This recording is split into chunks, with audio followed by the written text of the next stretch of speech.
Hi, and welcome to Arts Focus, a monthly 30-minute program that will focus on our local arts and cultural organizations. I'm Sarah Dresser with the city's Office of Cultural Affairs. Today I'm joined by Sarah Franklin and John Patterson from the Columbia Community Band. Welcome to Arts Focus. Thank you. Thank you. Thanks. So for viewers who may not be familiar with the Columbia Community Band, can you just give us a brief history of your organization? John, you probably know a lot about its history. Yes, the band was founded in 1981 as an adult education class in the Columbia Public Schools.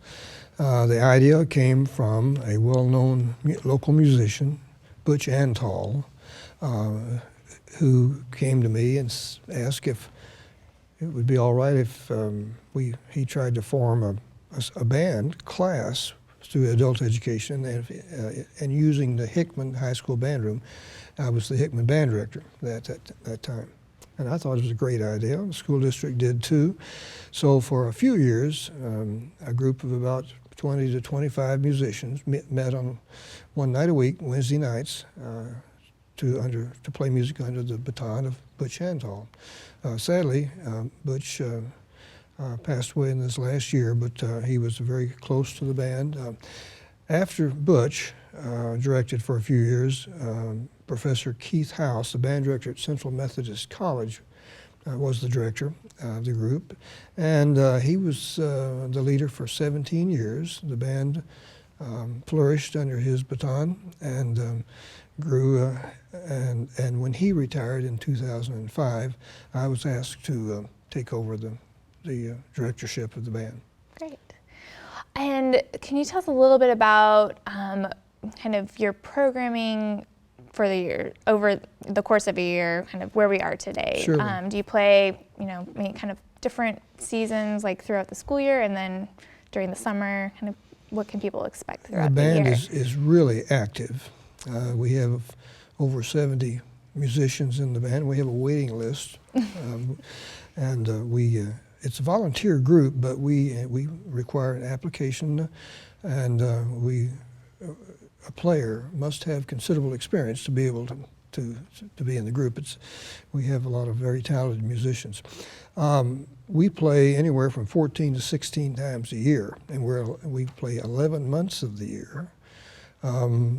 We have 3 formal concerts during the school year, where we do a variety of programming from major British and American band works, some orchestral transcriptions, light music, show music, marches, and such, and solos, featured solos.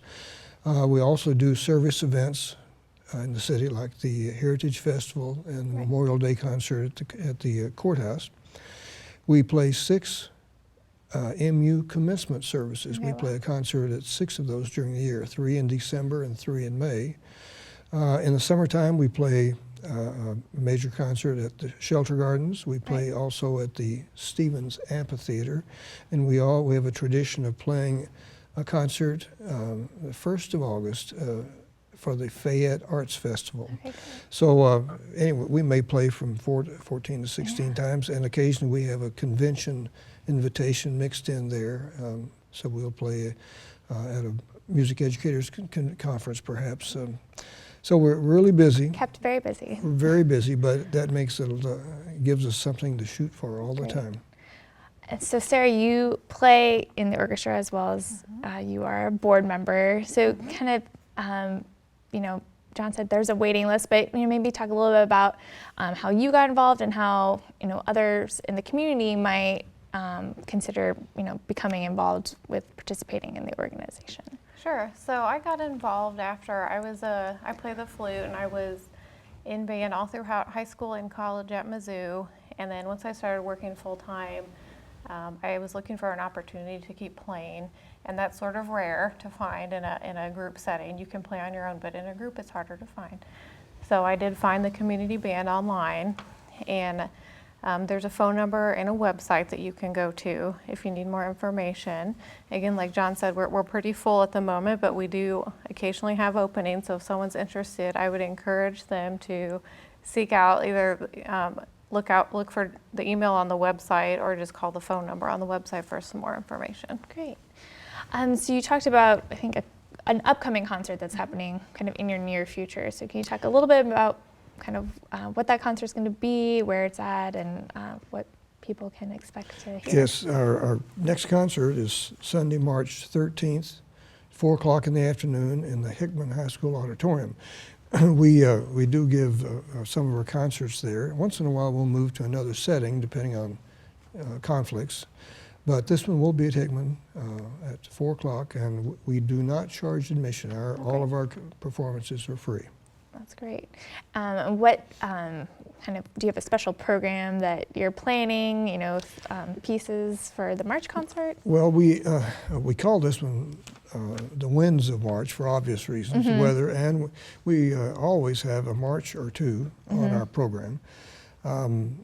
This program, as all others, I share the podium with our assistant conductor, Paul Copenhaver, who's been with us for several years, and we plan the program. We have a wide variety of music, which I think adds to the interest. We want to appeal to everybody in our audience, right. And we'll be doing some British band music that's been the cornerstone of the repertoire of the concert band in this country for many years, and we'll have some lighter things at the end, and including a Latin piece that is guaranteed to win the audience over, I think. Great. Well, it sounds like a great variety that the whole audience can enjoy, and like you said, they are free concerts all throughout the year, so I think that's a really great opportunity for the citizens of Columbia to, kind of experience the arts, and especially what you do. Again, maybe Sarah, kind of tell people, where they can go to find out more information, and also with your summer series coming up, where can people go to find out more about that? Sure, you can always call our band phone number, and John, I don't actually know it off the top of my head, but it's on our website. Right. So that'll always have your up-to-date information on upcoming concerts and where they're located. I would definitely, if you have a family, the outdoor concerts are really great because kids can run around. You don't have to worry about them sitting and listening. Right. So they tend to be better for small children. But anyone, I think any age group would enjoy our concerts, especially the summer. They're very nice to get outside and enjoy the weather along with the music. Great. Well, thank you both very much for coming and sharing about Columbia Community Band today, and we look forward to kind of the rest of your regular season and upcoming summer shows. Thank you for having us. Right. And that band phone number is the one, I believe it's 446 BAND. Oh, great. So, well, that's very easy to remember for people. Thank you so much. We'll be right back with our next guest. Welcome back to Arts Focus. Our next guest is Alex George. He's with the Unbound Book Festival. So it seems like not long ago, Unbound Book Festival was just an idea you had, it floating around your head, and so now the inaugural year is coming up next month in April. So I guess tell us a little bit about your journey from kind of just the idea to now you're in it now. There's the book festival coming up. We are certainly in it. Yeah, I first had the idea about 4 years ago when I was on tour for my last novel, and I was invited to go to various book festivals as far away from as Maryland and Louisiana. And I remember thinking to myself at the time, well, this would be a wonderful thing for Columbia to have, because, as you know, we're a town that loves its festivals, right. And we're a hyper-literate community as well. And I always thought, well, that would be a really cool thing. But then life got in the way, and I wrote another book, and sort of various other things happened. And it was only about 18 months ago that the idea sort of came back around again, and I began to think about it, and I began to talk to people to see whether they thought it was a good idea. And everyone thought it was a good idea. Nobody told me that it was a bad idea. No one said no. Yeah, no one said no. And so I put together a committee of educators and booksellers and writers, and we began. And 18 months later, here we are, just about to kick off. It's very exciting. Right. And so for people who might, not really know, or like you said, I think Columbia is a very great city that there's a lot of good readers, there's a lot of writers, so people really appreciate the literary arts here in Columbia. But what exactly is a book festival? Like, what is that? What can people who might not get around to all Well, that? so what we're doing is we are bringing in nationally acclaimed, best-selling authors from across America to come to Columbia, and then they will come and they will talk in front of an audience about their books and about their work. Some of them will give readings. We have poets. The poets will do lots of readings. And it's just going to be a big conversation where one of the important principles that we brought to this was that we wanted it to be as interactive as possible. So everything is going to be in interview format, as a Q&A, and there'll be a lot of Q&A from the audience as well. So when I have gone and attended book clubs and things, people always have lots of questions that they want to ask, and this is just an opportunity for the general public to get up close and personal with writers who they like and to ask them questions, and whether it's about specific books or about how they write. Right, so it's not necessarily for writers, it's more about those who are appreciators of the literary form. That's exactly right. This is very much a festival for readers. Right. There are lots of festivals out there for writers when people go into rooms and they have discussions about characterization or place and things like that. That is not what this is. This is for the general public, and we have a wide range of people coming. As I say, we have poets, we have lots of novelists coming, and we have a lot of non-fiction people as well. And there's also an entire program just for kids at the Mecklenburg. Everything is on the Stevens College campus, and the Mecklenburg Playhouse is going to be just kids all day. And we have, in addition to writers, we also have illustrators, we have storytellers, and we have musicians as well. So it's going to be a good day. It's going to be a good day. So I don't know if you've planned all the nitty-gritty details yet of, what the whole schedule is going to be, but I'm sure within the next month before the festival, people will get an idea of, how they can kind of navigate the festival. Absolutely, they will. I mean, if you go to the website, almost all of the authors are up there listed now, but there is no schedule because schedules are hard. They are. And we're still working on it, but that will be up relatively soon, I think. Yes, great. Yeah. And do people need tickets to come, or is it, what's that process like for people? So they don't need tickets. It is completely free.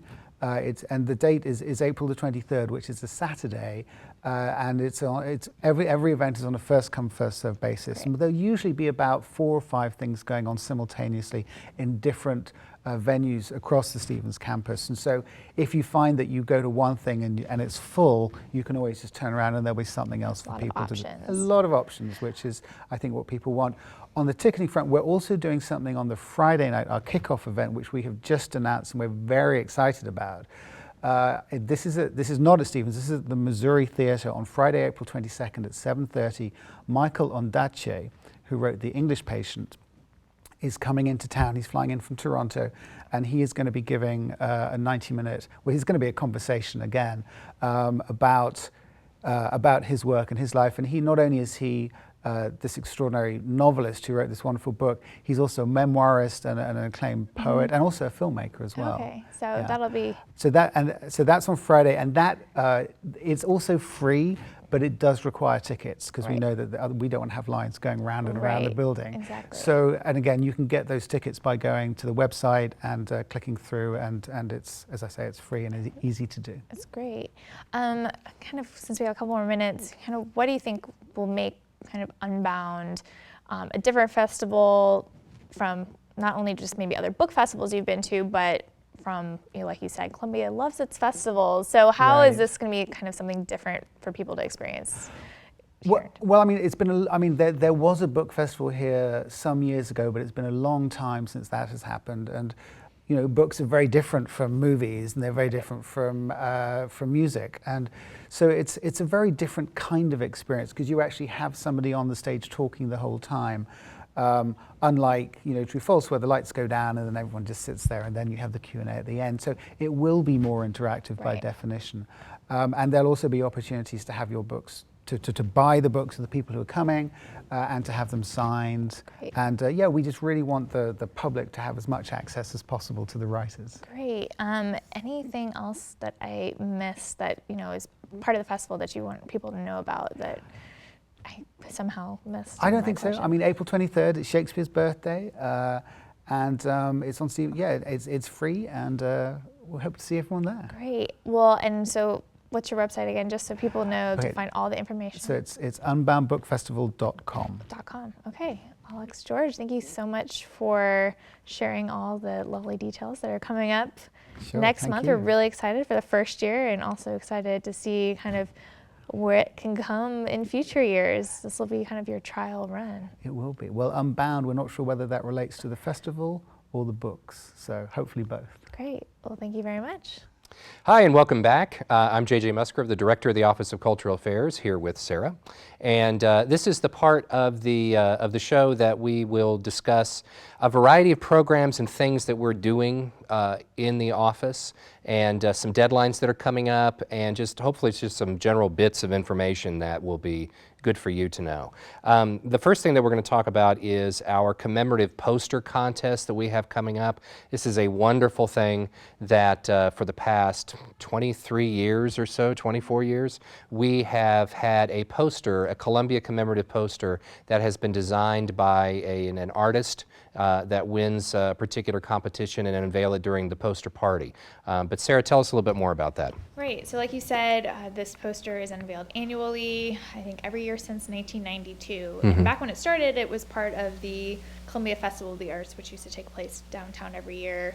But since that festival was discontinued, we've kept the poster as a representation of the very talented artists who work and live in mid-Missouri. So the poster competition is open to artists who are over 18 who live in mid-Missouri, and we really want to try to capture what it is about Columbia that is special. So really kind of paying tribute to the city and the artistic nature of our town.